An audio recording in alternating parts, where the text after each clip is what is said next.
संगतीचा परिणाम. जाऊ द्या महाराज, स्वाती नक्षत्रामध्ये पाऊस पडतो तर त्यावेळेस एक थेंब, तो जर थेंब ताब्यावरती जर पडला तर त्याचं अस्तित्व नष्ट होते.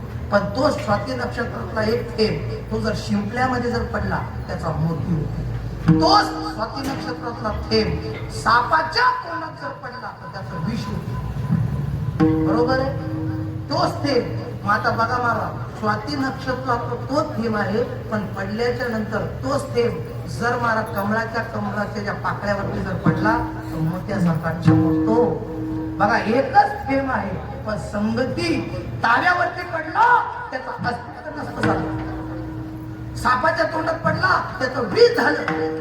मोत्यामध्ये पडला काय झालं? मोती झाला.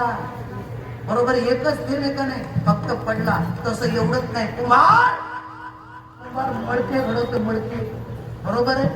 एकच आवा असतो, एकच माती असते, एकदाच भाजलेले असतात. पण तेच मडके बाजारात विकायला नेले तर काही मडके तुपाच्या भरणी करता ठेवल्या जातात, त्याच्यात तूप टाकून ठेवतात. काही मडक्यात लोणी पडल्या जाते, काही मडक्यात दही पडल्या जाते, काही मडक्यात गुडके पडते, आणि काही मडके रामनाम. आता मडक्याचा दोष आहे का?